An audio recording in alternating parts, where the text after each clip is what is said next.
the thought process, please. Right. So, to quote a tagline from the world of business, a lot can happen over coffee.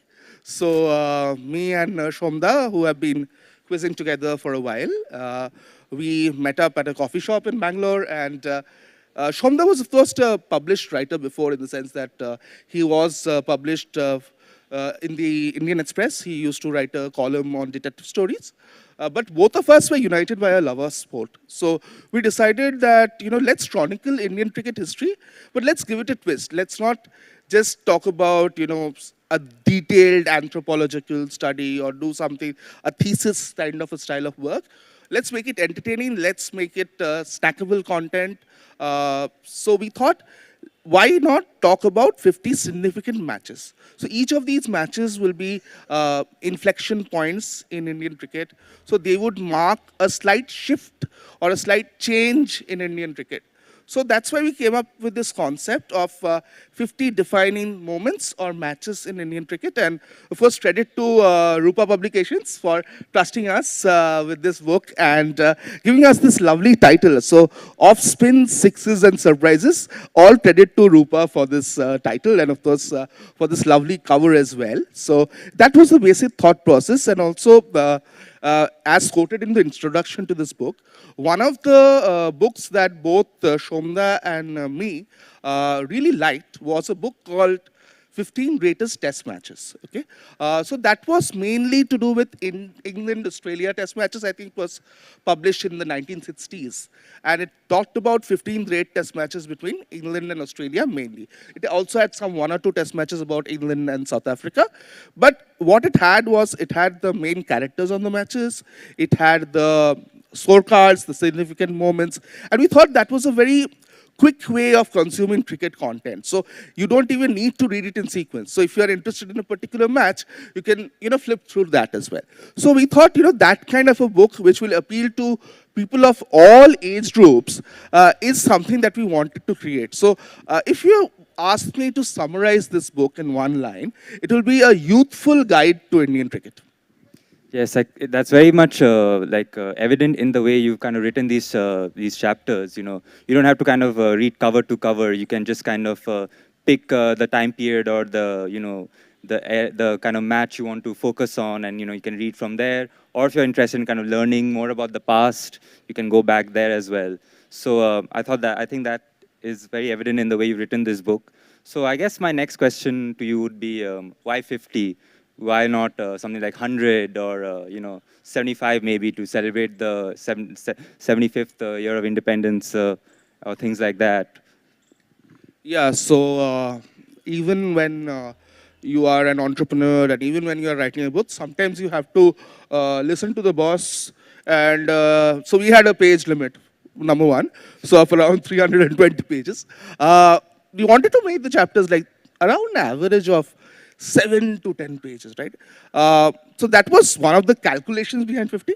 The other part was the first 50 is a very catchy number. So what's the first big milestone that a batsman looks for or a batswoman looks for in a cricket match, right? It's 50. You score a 50, you raise your bat, right? So 50 is a very catchy number. And 50 sticks in your head. And so that's why, just for the recall value, we thought 50 would be a good number.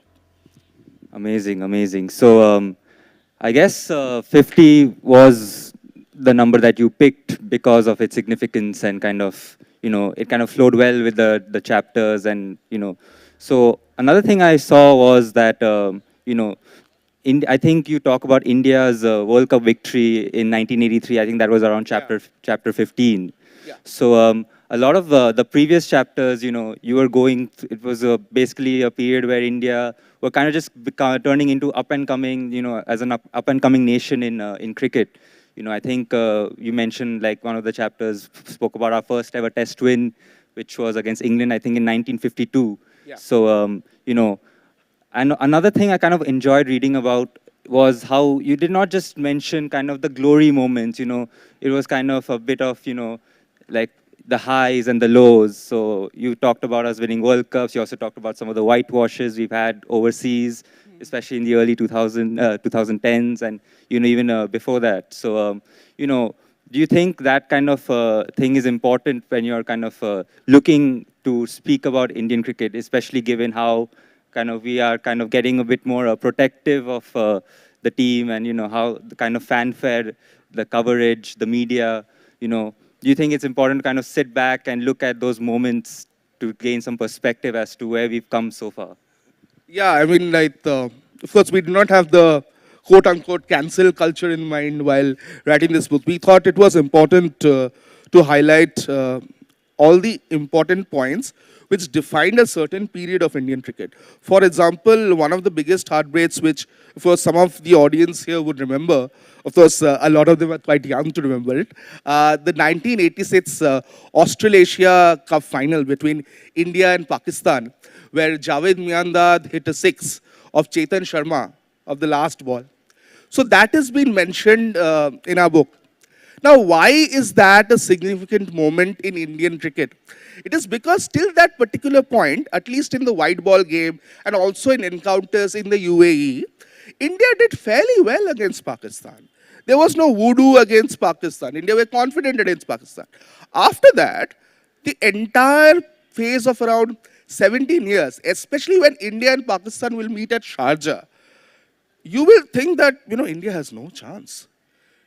We will walk into the match, losing. I'm thinking that we would lose. So that one particular match in 1996, where I think Navjot Singh Sidhu and Sachin both hit hundreds, and where India won, that was a big moment for us. It was a league match, but just we beat Pakistan once in Sharjah, that was good enough for us.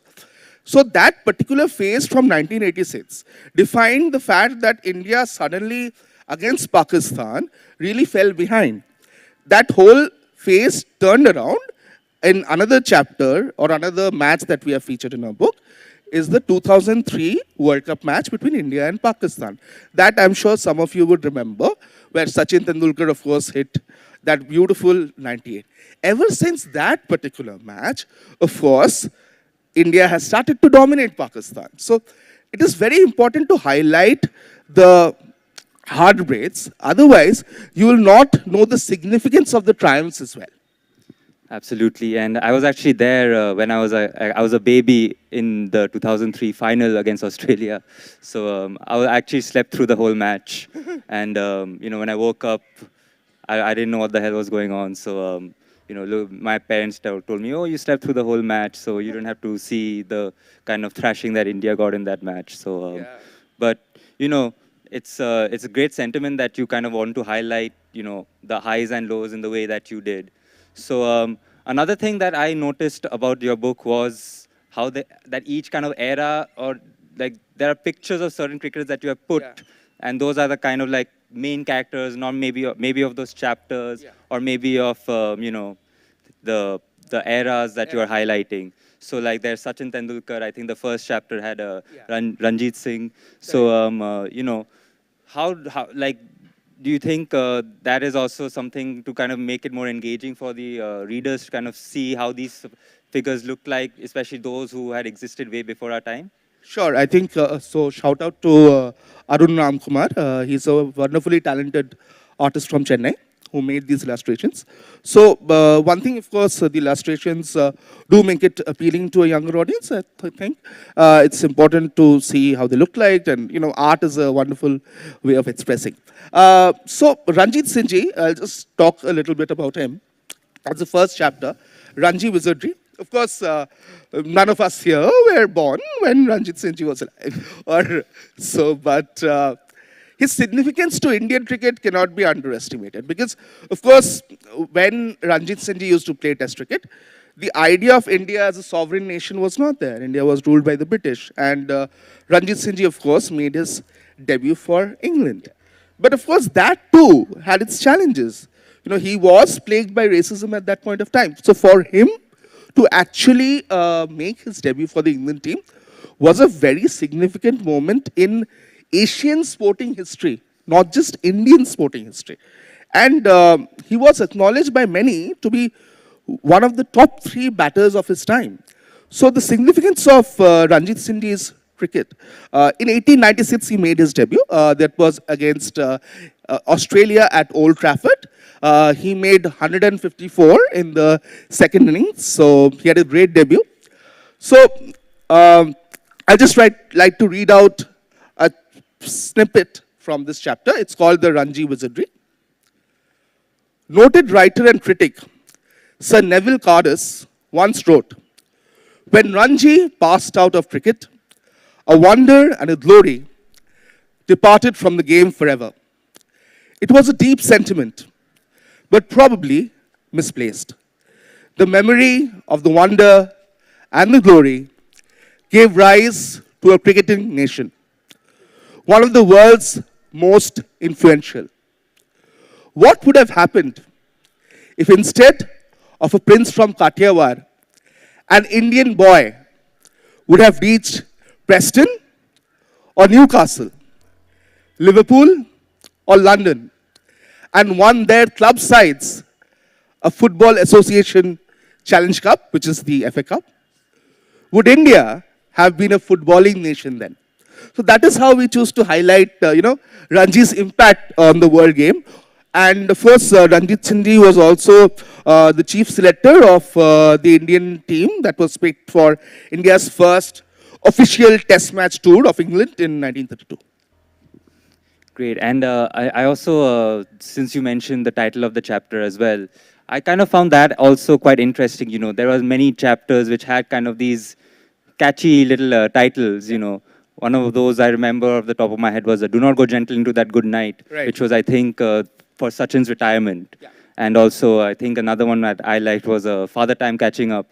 So I don't know if I said it exactly as it was written, but those two kind of I can remember off the top of my head. And there are many such titles. So kind of, can you walk us through how you kind of decided, or did you just go by catchiness or relevance of the moment? Yeah, relevance of the moment was most important. It was allied with catchiness. So, for example, Father Time catches on, I guess. Yeah, Father Time comes knocking.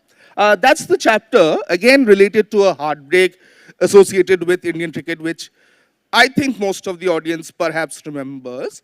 This was in 2011-12, that very sad tour of Australia, where India lost 4-0.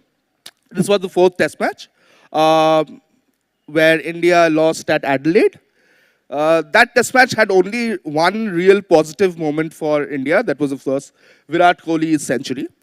So that was the end of the Fab 4/5 era. So Indian cricket would no longer be defined with the brilliant combo of Sachin Tendulkar, Rahul Dravid, VVS Lakshman, Virendra Sehwag, and of course Saurav Ganguly. He had of course retired by then, but Virat Kohli would take over. He would be the new superstar of Indian cricket. So, of course, Father Time Comes Knocking was an interesting way to put that. And of course, Do Not Go Gentle Into That Good Night. That title is, of course, inspired by a Dylan Thomas I think poem. that was in my IC syllabus as well. Okay. So that's why. So yeah, so it's got to be lit, right? So you have to have some titles inspired by literature. And of course, why that poem really struck in my head personally was I had heard Michael Caine quote that poem time and again in the movie Interstellar. So that's one of my favorite movies. So that also stuck in my head while making this title. Do you have any favorite titles of your own? Yeah, so Do Not Go Gentle Into That Good Night is my favorite title, and it's also my favorite chapter, actually. It's also my favorite chapter. So Do Not Go Gentle Into That Good Night is the chapter about Sachin Tendulkar's last test match. So can anyone tell me how many test matches did Sachin play? Yes, 200, right? And what was the venue? Mumbai Wankhede is correct, right? So, Do Not Go Gentle Into That Good Night is dedicated to the 200th test match of Sachin Tendulkar against West Indies. And that was a bittersweet moment for us. Of course, it was a celebration of a grand career, right?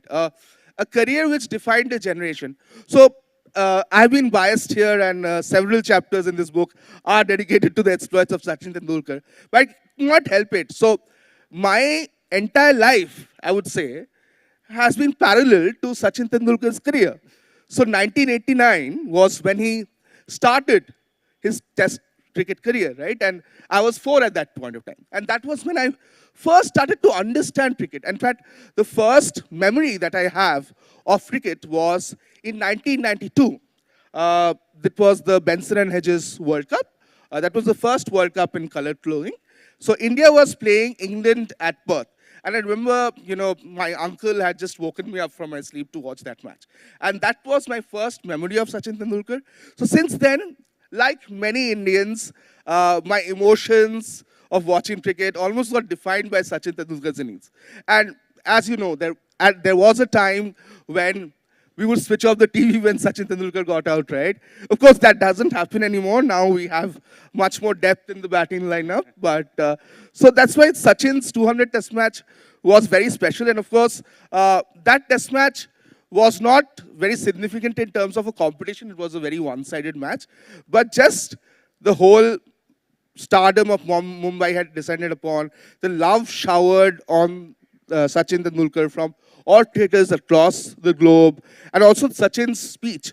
So Sachin was never renowned as a great speaker.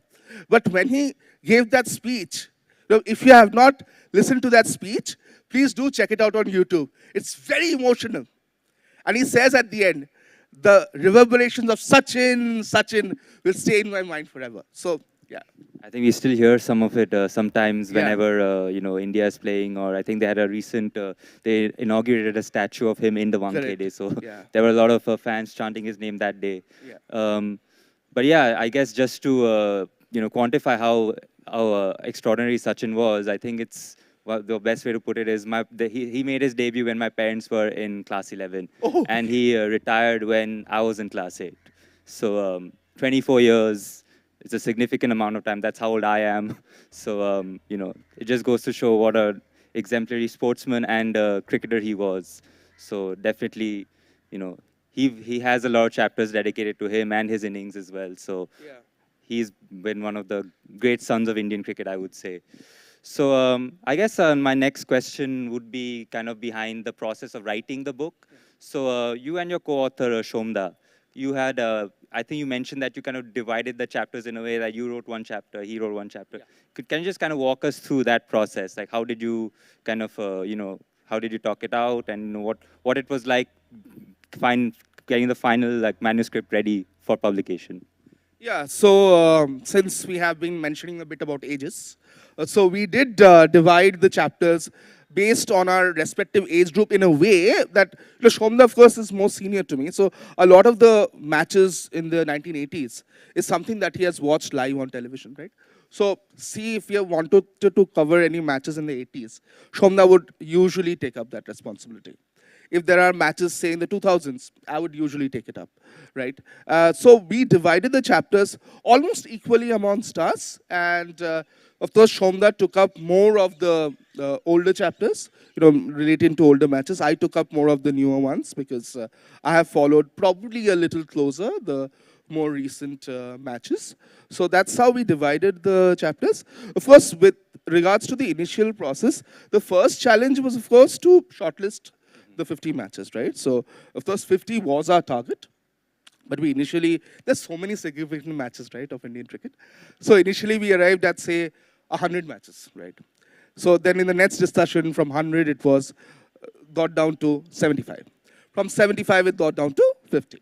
So that's how, that was the first task, to shortlist the matches. And then, of course, we got down to the strategy. What will be the structure of the chapters? So usually all of the chapters follow a very similar structure, where first we talk about the context and the background. So so this book is something that, even if you have never watched a game of cricket, you can still read this book.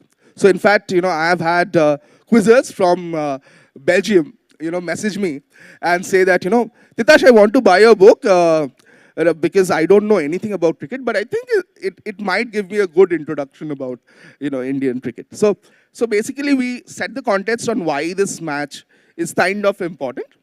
Then we talk about the match as a whole. We give the summary of the match, the main characters, and then we end with why this match is significant for Indian cricket, because again, that's the title of the book, right? 50 defining moments of Indian cricket. So that's the basic structure that we followed, so that, for even a layman who doesn't have a deep understanding of the game, or who has just started to follow the game, they'll be able to understand the game in its entirety. But again, we limited the length of the chapters in a certain way. It's so that it becomes a very snackable content. So even, say for example, the Kolkata literary meet, right? Kolkata literary meet has a lot of very enriching, deep discussions. But even then, a lot of the content that we consume is through the reels, where we actually, and shout out to the wonderful social media team of the Kolkata Literary Meet, who's done such a great job with the reels, where you actually get a glimpse of what the session is about through the very small reels. So here also we wanted to make the content snackable, so that you take some information from the chapter and then you can share it among friends and it becomes a conversation point. I can see some of the Reels team sitting here in the crowd, so they're all smiling. So, just so you know, you're doing a good job. One of the authors has mentioned that. So, social media team, good job. I guess the next point I also wanted to ask you was that, yes, that was another thing that I noticed. The structure was you basically gave a preamble to the match to kind of show why it's important, and then you walked us through the match. And I think the language that kind of you use, it makes it feel like, I know exactly what's going on, even though I may not have been born at that time. Yeah. So, that was quite nice to read, like 1896, I think that's the year of the first chapter. That's literally like 103 years before I was born. So, to show the kind of description that you use, which brings me to my next question, actually. A lot of these matches, I'm guessing the research process behind this, using archival content and newspapers, can you kind of tell us about that as well? Yeah, sure. So few of the resources that were used. One, there's a lovely archival compilation by the Times of India, which chronicles all the articles of sport published by the Times of India since Times of India actually started. So I think the 1875 was the first year of publication. I'm not. So it starts from, say, the Lord Harris's tour of India also is there. Of course, it talks about the Parsi tour of the Parsis touring England in 1886. So we did refer to that as well. So that was a lovely compilation.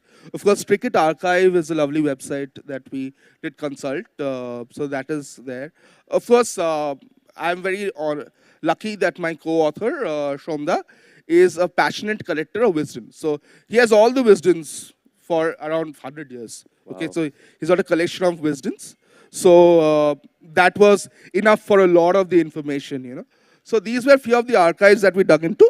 And of course, shout out to the website from where I started to follow cricket, ESPN Cricket Info. I mean, that's of course a treasure trove of content. Amazing, amazing. I guess, my next kind of question is, among the among most of the, the audience today, I guess there is a elephant in the room that must be addressed, in terms of recent heartbreak. Yeah. I think we all know what I'm referring to here. Would that kind of be, as I'm talking about the most recent World Cup final, by the way, would that kind of be number 51 if you were to kind of make a chapter, or what do you think of that? It happened too recently for me to put it as a contextual heartbreak and put it as a 51st chapter, to be very honest. The pain is still raw, but to be honest, with regards to the 51st chapter, or anything that I would have to add right now, it would have to be Indian women's first ever test win against Australia that happened recently, where we convincingly beat, of course, probably the most dominant sporting team of this generation, the Australian women's team, at home. We dominated them in the test match. I think that's a very significant moment for Indian cricket.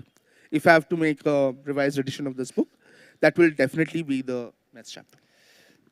Great, and I think that also brings us very smoothly into like the next kind of topic I want to talk to you about is your kind of acknowledgement and like emphasis on the women's game, and how it's kind of grown over the last decade or so.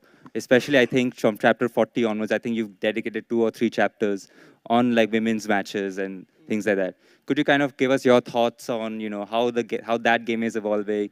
Would you say players like um, Mitali Raj and Jhulan Goswami, would they kind of be there in the same vein as the likes of maybe Gavaskar was for Indian cricket in the 70s, or even before that we had Vijay Merchant? And do you think these players are playing a similar role for the women's game? That's a lovely question. So I would like to ask one question to the audience. Uh, who is the only Indian captain to lead the side to 2 ODI World Cup finals? Anyone? Yes. Just mentioned. It was just mentioned. Yes, Mitali Raj is correct. Mitali Raj is correct. So Mitali Raj is the only Indian captain to lead her side to 2 ODI World Cup finals in 2005 and 2017. That itself, that record itself, shows how significant she is. And Mitali Raj is as iconic a cricketer for me as Sachin Tendulkar is. Mitali Raj was once asked during the 2017 World Cup, who's your favorite men's cricketer? She said, do you ask the men's cricketer that question, who's your favorite women's cricketer? And she was right. Women's cricket is equally significant as men's cricket. So I'm very happy that the BCCI has now adopted equal pay in terms of match fees for the women's game as well. And the women's cricketers today are no less superstars than the men's game. And they have achieved a great deal for India recently. And of course, in the ICC trophies, they are regularly making finals. In Test cricket, they are now beating Australia and England. And I think we have not lost Test match in the women's game for almost a decade right now. So people like Mitali Raj and also Jhulan Goswami, who arguably, and of course there will be a lot of debate on this, is probably the greatest Bengali cricketer ever. That's up for debate. I would leave it up to the audience to decide. But Jhulan Goswami is arguably, again I'm saying arguably, the greatest Bengali cricketer alive today. So Jhulan Goswami is the highest wicket taker in the history of ODI cricket among women. She is as big a legend, I feel, as say someone like, say, Zahir Khan.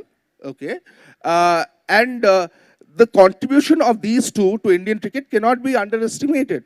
And so there is a chapter which features the 2014 Test match between India and England at Wormsley, and it's a very small, quaint venue.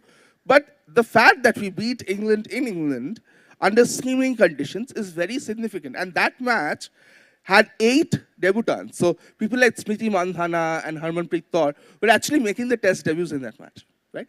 And now Smriti Mandhana and Harmanpreet Kaur have come to define Indian women's cricket.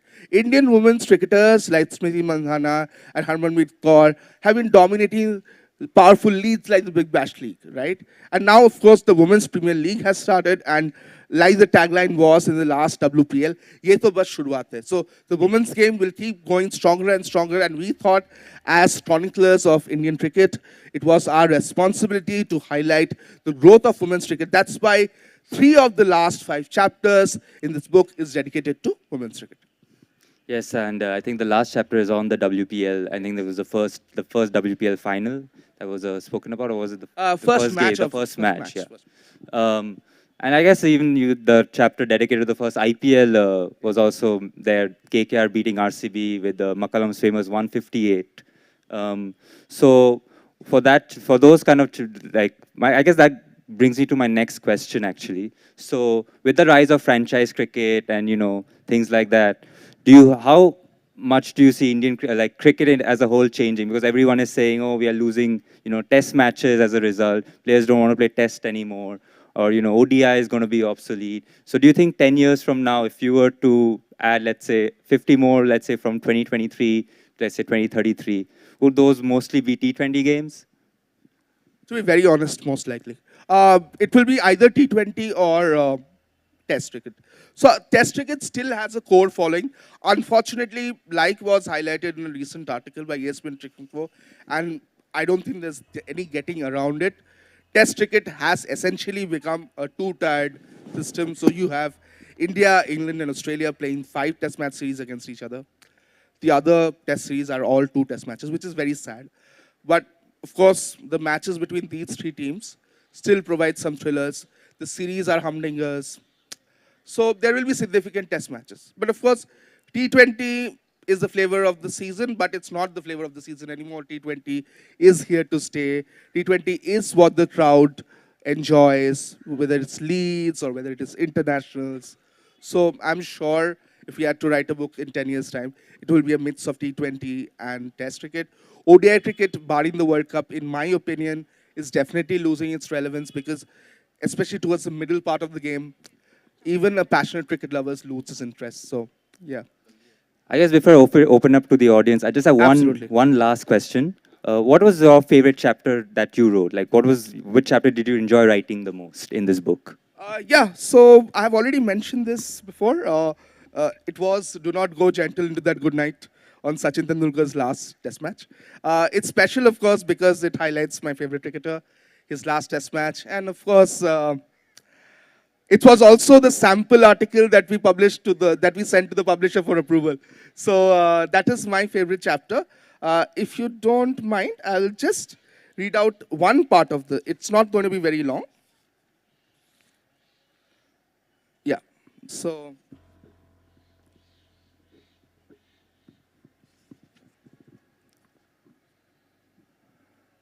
there was another moment that became etched in the memories of the cricket fanatic. Tendulkar made his way to the pitch one last time and paid homage to the Wankhede ground. One could not escape the thought that we would never see him center stage on the 22 yards again. This moment was inevitable. Maybe we should have prepared ourselves for this long back. And maybe we should feel privileged that this legendary career stood the test of time, as long as it did. But there was still a sense of emptiness. As he bid his final goodbye, Dylan Thomas's lines echoed in one's heart. Do not go gentle into that good night. Old age should burn and rave at close of day. Rage, rage against the dying of the light. That was it's quite a lovely note to end this and open it up for the audience. So if there are any questions anyone wants to ask, yes, the gentleman in the front. So you mentioned that you started with a list of 100, then went to 75 and 50. I'd like to know the couple of chapters that were very hard not to put in the book, but you had to keep it aside. Yeah. So first one, a match that happened at the Eden Gardens, because of the record, right?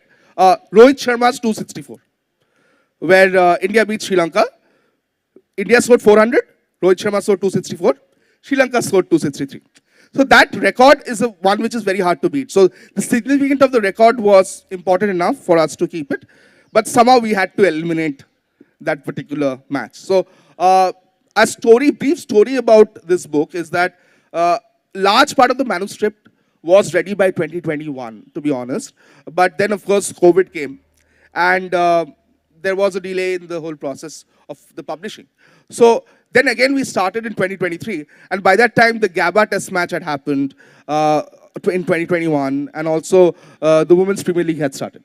So we had to eliminate 2 articles to get those 2 in. So one was, of course, Rohit Sharma's 264, and the other was a very, the other I don't recollect. Actually, yes, there were several interesting matches in the mid-80s also. So one particular match that we actually thought of dedicating a separate chapter to was India's match against West Indies at Berbice in 1983, which gave India the belief that it could do well, in the 1983 World Cup. Berbice is in West Indies, by the way. And but of course, we end up mentioning that match a little bit in the article about the World Cup final. So these were a couple of matches that we had to eliminate. One more question over there. Yeah. Good morning. First of all, thank you for this enriching session. We often take cricket as a metaphor of life. And cricket has taught us in many ways to come back to life when we feel a bit shaken. So there were some matches, if you could recollect, Mohammad Zaruddin's getting hurt by Brian McMillan in Eden Gardens, coming and scoring 163. Yes, yes, yes. Anil Kumble breaking the jaw against West Indies. Graeme Smith breaking the thumb and coming to bat against Johnson. So if you have to cite or give any message to the young students about how one can follow cricket as a metaphor to come back in life when he feels a little laid back. Yeah, let's take the example of Virat Kohli in recent times, right? So Virat Kohli actually acknowledged that the chase for getting, the 71st 100 was getting to him. And then when he realized that he, got that 100, he realized that, is this what I was fighting for? Is this what I was fighting for? Is this what I was stressing out for? So one message that I would like to give the youngsters is a message that was given in the Gita, is that you just do your work. Don't just worry about the result. So if Virat Kohli can think like that when he actually achieves the result, he realizes that, this was not worth fighting for. This is what I can do naturally. That whole stress of getting that 100. Imagine Sachin's last test, Sachin's battle to get that 100th 100. So much media coverage, so much stress just to get that 100th 100. And wasn't it so disappointing that when Sachin got that 100th 100, India lost the match? Wasn't it tragic? So don't just worry about numbers, don't just worry about results. Just focus on your work. So that way you can use cricket as a metaphor. Wonderful. Students, if you have any questions, please put up your hands. We'll take questions from the students too. Anybody is interested in cricket and would want to ask Titash something, this is the right opportunity. Yeah, there's one in front. Good morning. Would it be a reframed question that, what is your favorite cricketer? It's a very obvious question which many students like us ask each other, just at the first conversation. And who's the most inspiring cricketer in your context? For me? Yeah. Yeah, okay. Favorite cricketer, of course, I've answered this. So, Sachin Tendulkar, because his growth as a cricketer mirrored my growth in life, right? Because his cricket career is about as old as I was in life, right? So, he made his debut in 1989. I made my debut on planet Earth on 1985. So, yeah. And 4 is when you somehow attain consciousness and you realize what is going on around the world, right? So, Sachin Tendulkar, favorite cricketer. Inspiring is, I would say, Virendra Sehwag. Because the amount of fearlessness that man showed, don't think about the conditions. Don't think about the bowler in front. If the ball is there to be hit, I'll hit you. Yeah? And he struck fear into the hearts of the opposition. If you asked any bowler in the opposition who they most feared among that era, they will say Virendra Sehwag. Don't worry about his overseas averages. The amount of impact innings that Virendra Sehwag played is just amazing. So, till today, for me, he's probably one of the most inspiring Indian cricketers. And of course, let's not forget that Multan Test match in 2004 was actually India's first ever Test match win in Pakistan. Wow. And that was, of course, the first ever triple 100 made by an Indian. Yeah. Thank you. Any other questions? There's one guy at the back, and if no student wants to take it. Hi, sir. Could you just reference or give your opinion on the Indian Ranji setup? And do you believe in this chain of thought that IPL is a bigger platform for selection for the Indian team over the entire Ranji setup, and certain players from the Ranji system are ignored and just the IPL performances are taken into consideration? What is your take on that? I can't argue, frankly, with that point because the proof of the pudding is in the eating, right? And unfortunately, it's happened that due to IPL performances, even people who have, say, for example, Ajinkya Rahane, right? So Ajinkya Rahane got selected for the WTC final recently. Do you think Ajinkya Rahane would have been selected if he did not have a good IPL season? Because Ajinkya Rahane has been, after he has been dropped, has been scoring decently in Ranji Trophy cricket. But he was never in contention. But just because he had a good IPL season, suddenly he got back into the limelight. And one mistake that I feel in India we often do is we mix up formats. So, for example, Mohammad Siraj. Mohammad Siraj was doing brilliantly for India A. He was taking 8-wicket hauls against Australia A. In almost every A tour, he would be the highest score. But he was nowhere near the test squad selection. It was only when he had a good IPL season was when he was picked. So Mohammad Siraj would have probably had 150 test wickets by now if he would have been picked on the basis of his first class and Ranji performances. So, yeah, so definitely IPL performances unfortunately are given higher weightage, and I personally as a cricket fan I definitely don't agree with that. And also not picking Sarfaraz Khan is at least not even in the squad till now is a complete shame and a mockery of the Ranji Trophy system, which I definitely do not support. We have time for one more question if anyone wants to ask. Students, if you have any questions, don't feel shy. Yeah, for once I'm answering the question and not asking the question. So please feel free to ask, students. From this side, please. No one from this side has asked.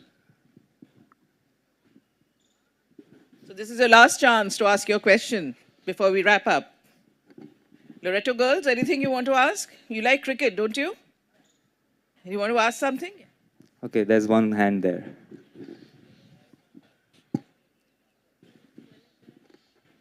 Good morning, sir, and I have two questions.